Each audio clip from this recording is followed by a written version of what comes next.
Selamat pagi. Sebelumnya saya ucapkan terima kasih kepada dosen pengampu mata kuliah kami, yaitu Ibu Herda Fitri BR Ginting, MPD, selaku dosen pengampu mata kuliah Profesi Bimbingan dan Konseling. Sebelum itu, eh, perkenalkan nama saya Rita dengan NIM 203030216043. Pada kali ini, saya akan menjelaskan materi, yaitu kekuatan dan keterbatasan personal dan profesional. Untuk pada kali ini juga, saya akan membahas 5 poin, yaitu yang pertama, ada kekuatan konselor sebagai personal dan profesional. Yang kedua, wawasan konselor atau guru bimbingan dan konseling. Yang ketiga, tanggung jawab konselor dan guru bimbingan dan konseling. Yang keempat, keterbatasan konselor sebagai personal dan profesional. Untuk yang kelima, yaitu ada mengelola kekuatan dan keterbatasan pribadi. Baik, untuk poin yang pertama, yaitu kekuatan konselor sebagai personal dan profesional. Nah, di sini maksudnya sebagai helper yang profesional, konselor hendaknya memiliki kelebihan-kelebihan. Nah, kelebihan apa aja sih? Yaitu yang pertama, ada sebagai mediator bagi konseli dalam menyelesaikan masalah. Yaitu maksudnya di sini berusaha membantu konseli dalam mencapai tujuan-tujuan dan menyediakan diri untuk dapat membantu konseli dalam memecahkan masalah yang dihadapi. Yang kedua, sebagai petunjuk dalam memecahkan masalah konseli. Nah, di sini artinya konselor mau menyarankan pandangan alternatif dan menyediakan arahan kepada konseli untuk memecahkan masalah yang mereka hadapi. Dan yang ketiga, yaitu keberanian untuk tidak sempurna. Maksudnya di sini yaitu berani untuk gagal atau berani menghadapi suatu kegagalan dalam saat ia melakukan layanan seperti itu. Seorang konselor berani menghadapi masalah dengan mata terbuka. Konselor akan berani menampilkan dirinya tanpa harus merubah menjadi orang lain. Karena seorang konselor harus tahu bahwa itulah dirinya. Konselor harus sadar bahwa manusia termasuk dirinya sebagai makhluk ciptaan Tuhan tidaklah sempurna. Kemudian yang keempat, yaitu sebagai pribadi yang menarik. Di sini maksudnya gimana sih menjadi pribadi yang menarik? Nah, pribadi yang menarik di sini yaitu seorang konselor adalah seorang yang memiliki pribadi yang menarik.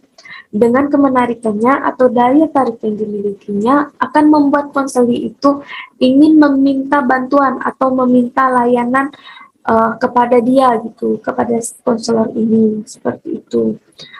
Dari tampilan yang menarik, konseli tertarik dekat dengan tutur kata yang ramah, konseli senang berkonsultasi dan sebagainya seperti itu ya. Untuk poin yang kelima, menjaga rahasia. Nah, di sini konselor mampu menjaga rahasia konseli, berfokus kepada pemikiran dan perasaan konseli dalam interview dan tidak mengatakan hal-hal yang tidak relevan, serta mengakui keterbatasan diri, mengakui keterbatasan dan bekerja dengan supervisor, sehingga bertukar pikiran dalam hal teori, konsep, dan pengalaman pribadi dalam interview dengan konselor-konselor lain. Untuk poin yang keenam, yaitu mengungkapkan masalah sebagai masalah konseling. Nah, di sini maksudnya konselor yang intelijen dapat mengungkapkan atau melahirkan banyak respon dari berbagai macam ragam situasi dan persoalan yang dihadapi konseling. Nah, kemudian yang ketujuh, yaitu mampu melihat permasalahan dari berbagai aspek. Konselor profesional mampu bertindak dari berbagai sudut pandang, memecahkan masalah konseli, bisa melakukannya dari berbagai teori, pendekatan, keterampilan, dan teka-teki konseling. Yang kedelapan, mampu berkomunikasi dengan konseli yang berbeda budaya. Nah, maksudnya di sini apa sih? Jadi maksudnya di sini mampu mengungkapkan pernyataan-pernyataan langsung dan tidak langsung dalam jumlah maksimum guna berkomunikasi dengan orang-orang sebudaya dengannya, bahkan yang juga bukan dari orang-orang yang satu budaya dengannya. Untuk yang kesembilan, yaitu pemahaman diri dan teori yang digunakan. Maksudnya apa sih itu? Jadi maksudnya seperti ini. Cara terlibat dengan penguncian diri dan wawasan pandangannya sendiri, menguasai cara menatap teori-teori baru, dan mengembangkan secara sistematis teori-teori konseling sendiri yang unik. Setelah mendalami studi, mungkin memutuskan untuk sepakat atau menerima penuh atau ancangan teoritis. Di samping memahami diri secara akurat atas kelebihan dan kekurangannya, maka konselor tidak berhenti untuk mendalami secara terus-menerus sesuai dengan perkembangannya. Untuk yang terakhir, yaitu atau poin yang ke-10, yaitu memiliki rasa kepedulian. Jadi di sini, konselor hendaknya peduli dengan apa yang terjadi pada konseli. Perubahan-perubahan yang terjadi, baik ekspresi atau gerak, menandakan adanya hal-hal yang perlu diperhatikan oleh konselor. Jadi di sini secara tidak langsung memiliki rasa kepedulian yang dimaksudkan adalah kepekaan seperti itu. Jadi, untuk poin yang kedua atau pembahasan yang kedua yaitu wawasan konselor atau guru bimbingan dan konseling. Nah, jadi konselor atau guru bimbingan dan konseling profesional dituntut untuk menguasai sejumlah wawasan agar pelayanannya profesional, tepat. Wawasan tersebut setidaknya menyangkut wawasan global, wawasan kemasyarakatan, wawasan kultural, dan wawasan psikologis. Yang pertama, yaitu wawasan global. Apa sih itu wawasan global? Jadi, di sini maksudnya keterkaitan suatu negara dengan negara lain, terutama dengan negara yang posisi ekonominya kuat, akan semakin erat. Tidak ada satu negara di dunia sekarang yang dapat melepaskan diri dari negara lain, terutama segi perkembangan ekonomi. Globalisasi tidak hanya terbatas pengaruhnya pada bidang ekonomi saja. Globalisasi kemudian menjangkau berbagai bidang kehidupan lain, misalnya komunikasi informasi, sosial, budaya, ilmu pengetahuan, dan teknologi. Nah, akibat dari pengaruh kuat globalisasi itu, maka jarak dunia semakin dekat. Berkat penggunaan alat komunikasi yang semakin canggih di tanah air, arus informasi mulai dapat menembus secara cepat ke seluruh pelosok tanah air. Jadi di sini maksudnya wawasan global, kenapa seorang konselor harus mempunyai wawasan global agar dia dapat menyesuaikan dengan perkembangan-perkembangan zaman yang ada pada saat ini, atau dengan kata lainnya agar konselor ini tidak gaptek ataupun tidak ketinggalan zaman. Kemudian yaitu wawasan kemasyarakatan. Jadi remaja saat ini hidup dan berkembang dalam kondisi masyarakat yang ditandai adanya gejala kesenjangan sosial, gejala pergeseran nilai-nilai, dan gejala krisis. Gejala kesenjangan sosial ini dampak pembagian kesempatan dan hasil pembangunan bidang ekonomi yang tidak merata, maka jadi kesenjangan yang cukup lebar di antara golongan masyarakat. Kemudian ada gejala krisis. Apa sih itu gejala krisis tadi? Gejala krisis pada saat ini masyarakat sedang mengalami berbagai krisis, yakni krisis ekonomi, politik, moral, dan hukum. Nah, dari itu semua dapat mempengaruhi atau dapat berpengaruh buruk pada kesenjangan hidup atau berjalannya kehidupan masih di dalam masyarakat. Nah, jadi Di dalam hal ini, BK melalui pelayanan pribadi, sosial, belajar, dan karir berusaha terjadinya perubahan oleh dari peserta didik, diri sendiri terhadap maupun dari diri sendiri, perubahan perasaan, pikiran, dan tingkah laku menjadi positif, sehingga dapat diharapkan para remaja atau masyarakat memberikan respon terhadap gejala-gejala kesenjangan seperti itu. Jadi, kita sebagai seorang konselor, kita harus tahu apa sih sebenarnya yang terjadi di masyarakat. Kemudian yang ketiga yaitu wawasan kultural. Di Indonesia, hendaknya menerapkan konsep dan praktik bimbingan dan konseling barat dan menyesuaikan pada nilai-nilai budaya bangsa Indonesia. Misalnya, nilai keseimbangan. Bimbingan dan konseling adalah bantuan peningkatan kemampuan konseling untuk membuat keputusan hidup yang penting, yaitu kemampuan untuk memfungsikan secara profesional unsur pikiran dengan penalaran sebagai pengarah dalam pengambilan keputusan. Kemudian juga untuk menyeimbangkan pertimbangan nilai-nilai pribadi dengan nilai-nilai keluarga atau masyarakat. Jadi, nilai kultural di sini, kita itu harus tahu bagaimana cara kita menyeimbangkan yang ada di lingkungan kita atau yang ada di sekitar kita. Untuk yang keempat, yaitu wawasan psikologis. Menurut Hafiksur tahun 1963 menyatakan bahwa anak dan remaja tumbuh dan berkembang dalam bidang-bidang perkembangan, fisik seksual, psikis sosial, afektif, kognitif, moral, ego, vokasional. Nah, dari ketujuh bidang perkembangan ini, kemudian dirumuskan menjadi 3 perkembangan, yaitu tugas yang timbul pada saat atau sekitar periode hidup tertentu individu. Tugas perkembangan yaitu yang timbul pada saat sekitar periode hidup tertentu individu. Bila individu dapat melaksanakan tugas perkembangan itu dengan berhasil, maka keberhasilan itu memberikan rasa bahagia dan kemudahan bagi keberhasilan pelaksanaan tugas perkembangan berikutnya. Sebaliknya, bila anak atau remaja tidak dapat melaksanakan tugas perkembangan dengan hasil yang baik, maka kegagalan itu menyebabkan rasa tidak bahagia dan tidak diterima oleh masyarakat. Akibatnya, anak atau remaja itu mengalami kesulitan dalam melaksanakan tugas perkembangan berikutnya.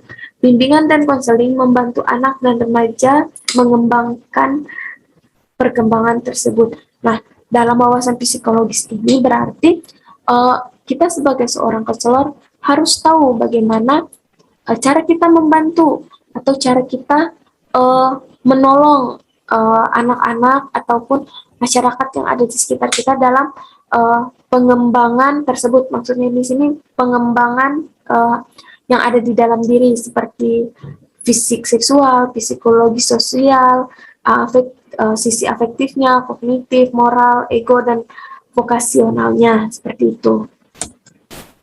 Nah, baik, sekarang kita masuk poin yang ketiga, yaitu tanggung jawab konselor atau guru bimbingan dan konseling. Jadi, di sini ada beberapa poin. Menurut Hedberson dalam Rosjidan 2007 menyatakan bahwa konselor atau guru bimbingan dan konseling profesional yang berpraktik pada setting persekolahan mempunyai tanggung jawab kepada peserta didik, orang tua, sejawat pendidik dan tenaga kependidikan, sekolah dan masyarakat, diri sendiri, profesi, dan Tuhan Yang Maha Esa. Yang pertama, yaitu tanggung jawab kepada peserta didik. Nah, di sini artinya kewajiban etis utama konselor profesional berpusat pada konseling.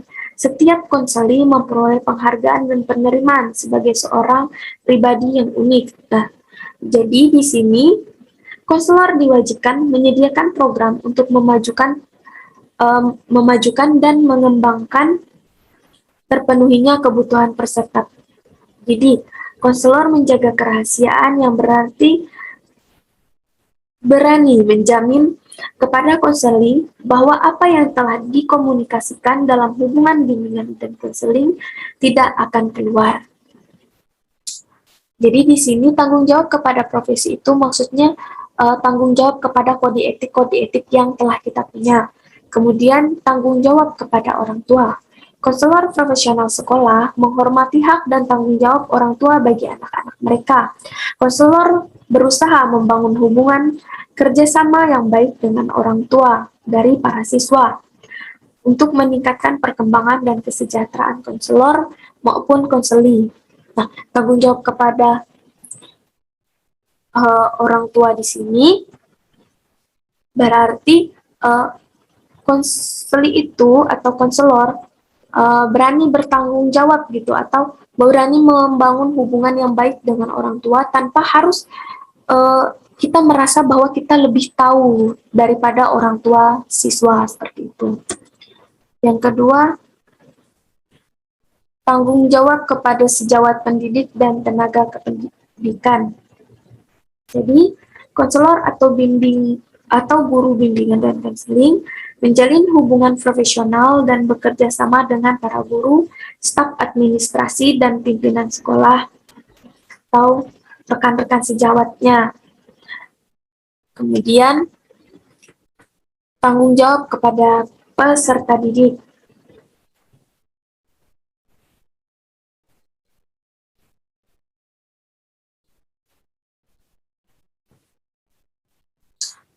Para konselor atau bimbingan dan konseling profesional menerima kebijakan dan prosedur etis atas keputusan-keputusan yang relevan dari asosiasi profesi sesuai dengan kode etik.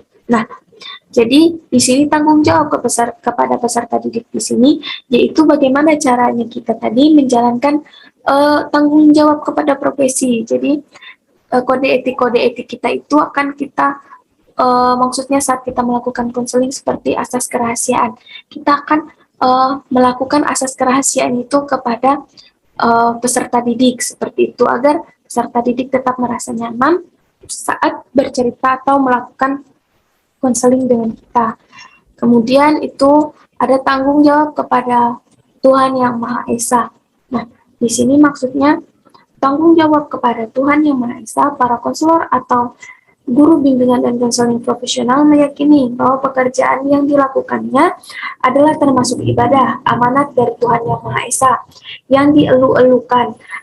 Konselor atau guru bimbingan dan konseling harus mempertanggungjawabkan segala tindakan profesionalnya kepada Tuhan yang memberi amanat.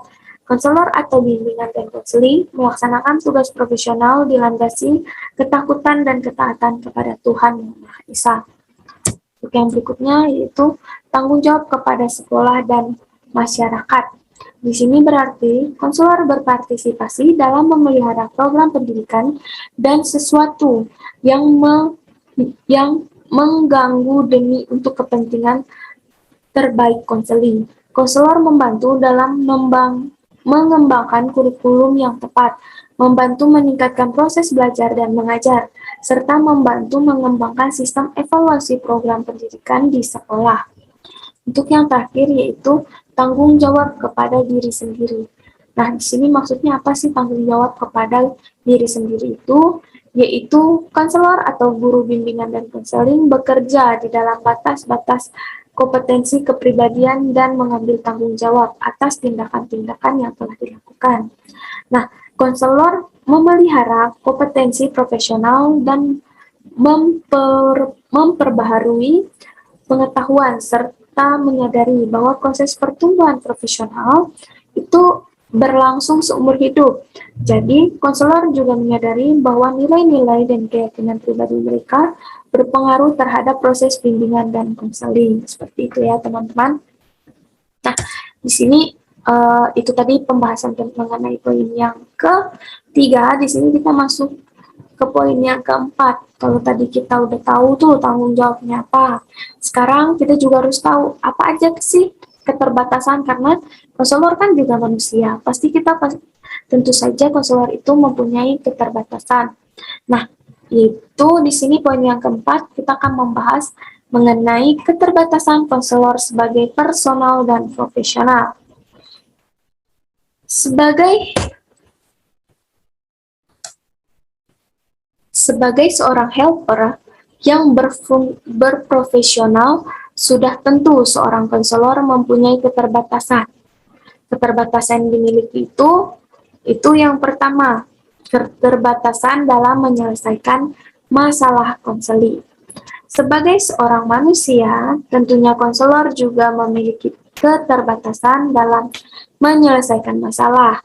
Ini disebabkan karena masalah yang dihadapi oleh konseling terlalu berat untuk ditangani oleh seorang konselor. Kemudian yang kedua, yaitu keterbatasan dalam memahami individu lainnya. Nah, artinya di sini, sebagaimana dijelaskan di depan, konselor secara profesional dan personal memiliki keterbatasan dalam memahami konseling. Hal ini disebabkan karena keragamannya karakteristik konseling. Selain itu, mungkin juga analisis pribadi konseling tidak sesuai teori yang digunakan oleh konselor dalam menganalisis masalah konseling. Yang ketiga, demikian pula keterbatasan dalam membentengi diri dari permasalahan atau dari permasalahan yang dihadapi oleh konseling.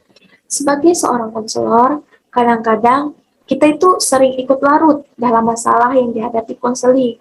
Seperti misalnya dia merasakan kesedihan yang berlarut-larut karena konseling menghadapi masalah yang cukup berat. Untuk yang keempat itu egoisme konselor. Nah, jadi di sini maksudnya itu konselor berusaha memaksakan tujuan-tujuannya sendiri, mengikuti agendanya sendiri karena wawasan yang terbatas.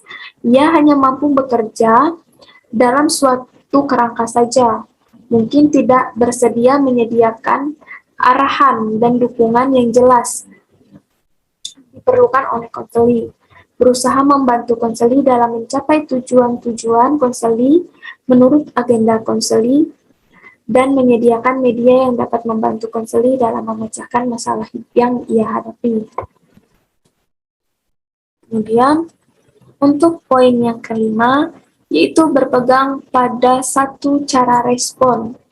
Maksudnya di sini, konselor menyelesaikan masalah dengan cara sama antara konseli yang satu dengan konseli yang lain, walaupun konseli sudah menyadari adanya perbedaan karakteristik antara individu satu dengan yang lainnya. Yang keenam, hanya berfungsi pada satu kerangka budaya saja, di mana di sini artinya dalam proses konseling, biasanya konselor memasukkan budaya sendiri untuk memecahkan masalah konseling yang memiliki kebudayaan yang berbeda dengan konselor. Padahal hal ini tidak boleh terjadi ya, tentu saja. Kemudian, yang ketujuh, mendiskusikan atau membicarakan kehidupan konseli dengan orang lain tanpa izin. Nah, jadi maksudnya di sini, ada konselor yang mengekspos masalah konseli kepada pihak lain yang tidak bersangkut paut dengan konselor tanpa izin dari konseli sesuai dengan asas kerahasiaan ini tidak benar. Dan yang kedelapan, konselor yang individual. Artinya, konselor bertindak tanpa mengenali keterbatasan diri dan bekerja tanpa supervisi. Tidak mau bertukar pikiran dalam kegiatan profesional dengan orang lain. Yang kesembilan, yaitu konselor yang kurang efektif dan efisien. Nah, maksudnya ini apa sih? Jadi maksudnya di sini memusatkan perhatian yang sungguh pada hal-hal kecil yang tidak relevan bagi masalah konseling, sehingga waktu yang digunakan menjadi tidak efisien dan efektif. Suatu saat dapat mengabaikan perasaan dan pemikiran konseling. Yang ke-10 yaitu kekurangan perhatian konselor. Memperlakukan para konseli secara tulus, tanpa perhatian penuh, tanpa perasaan, dan mungkin dengan cara-cara yang merugikan atau membahayakan konseli. Untuk yang ke-11 yaitu berpikir alternatif. Nah, sini maksudnya secara taklid memakai satu jenis atau satu bidang teori tunggal dengan tidak memberikan pemikiran alternatif atau tidak mampu sama sekali melaksanakan secara sadar berbagai ancangan yang sistematis. Begitu ya teman-teman. Ini untuk poin yang ke-5 atau poin yang terakhir, yaitu ada mengelola kekuatan dan keterbatasan. Nah, jadi kita ini sebagai seorang konselor tentu saja kita mempunyai keterbatasan tadi ya teman-teman. Ada 11 keterbatasan yang kita punyai. Nah, jadi kita bisa loh mengelola keterbatasan itu seperti apa sih? Jadi, sifat dasar pribadi konselor atau bimbingan dan konseling. Di antara sifat-sifat dasar yang menandai konselor atau guru bimbingan dan konseling profesional yang harus diperhatikan oleh pengampu layanan bimbingan dan konseling adalah sebagai berikut. Yang pertama, ada keterbukaan. Maksudnya di sini, konselor atau guru bimbingan dan konseling profesional mempunyai penghargaan kepada suatu rentangan luas mengenai minat, sikap, dan keyakinan. Dia selalu ingin memperhatikan hal-hal, baik yang lama maupun yang baru, yang bersangkutan dengan bimbingan dan konseling. Dia bersifat menerima gagasan baru, karya-karya, dan temuan riset. Untuk yang kedua, percaya penuh kepada potensi setiap individu. Jadi, di sini maksudnya, konselor atau guru bimbingan dan konseling profesional percaya kepada harga diri dan martabat pada setiap individu peserta didik yang dilayani. Percaya kepada kemampuannya tumbuh dan berkembang, dan kemampuannya menanggulangi situasi kehidupannya. Dia mempunyai kepercayaan, kemampuan individu peserta didik untuk membangun tujuan dan nilai-nilai pribadinya yang sesuai. Dia percaya bahwa kondisi yang menguntungkan setiap individu dapat berkembang ke arah yang menguntungkan bagi dirinya dan masyarakat. Untuk yang ketiga, yaitu komitmen kepada nilai-nilai kemanusiaan individual. Nah, di mana konselor atau guru bimbingan dan konseling profesional mempunyai perhatian yang utama kepada individu atau peserta didik sebagai pribadi yang perasaannya, nilai-nilai, tujuan, dan keberhasilannya penting bagi diri peserta didik. Konselor menghormati dan menghargai kebutuhan peserta didik yang dia bimbing, membantu menemukan nilai-nilai mereka sendiri yang terbaik, menentukan tujuan mereka sendiri, dan membuka cara-cara untuk mencapai tujuan-tujuan itu. Yang keempat, yaitu komitmen profesional. Nah, maksudnya di sini, konselor atau guru bimbingan dan konseling profesional menyadari suatu komitmen kepada bimbingan dan konseling sebagai profesi dan sebagai alat untuk membantu individu dan mengembangkan potensi-potensi mereka. Yang berikutnya yaitu peka terhadap lingkungan. Nah, maksudnya di sini, konselor atau guru bimbingan dan konseling profesional menaruh perhatian kepada lingkungan. Dia peduli dengan pemahaman kepada individu, kekuatan-kekuatan yang berpengaruh kepada tujuan individu dan kemajuannya dalam mencapai tujuan individu itu. Peserta didik adalah seorang pribadi yang dengan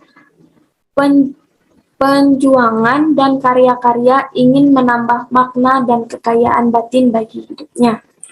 Untuk yang terakhir, yaitu pemahaman kepada diri sendiri. Maksudnya ini apa sih? Jadi maksudnya di sini, konselor atau guru bimbingan dan konseling profesional mempunyai pemahaman kepada diri sendiri dan cara-cara bagaimana nilai-nilai pribadinya, perasaan dan kebutuhannya dapat berdampak kepada pekerjaannya.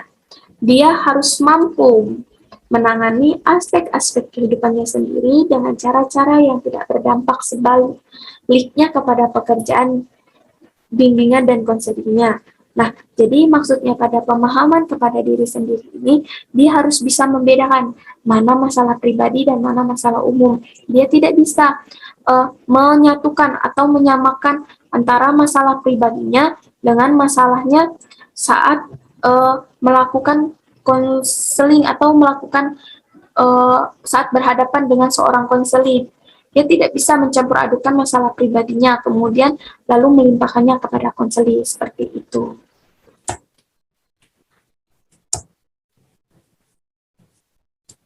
Baik, saya rasa hanya itu saja yang dapat saya jelaskan. Mohon maaf apabila ada kesalahan dalam pengucapan kalimat dan terima kasih atas perhatiannya.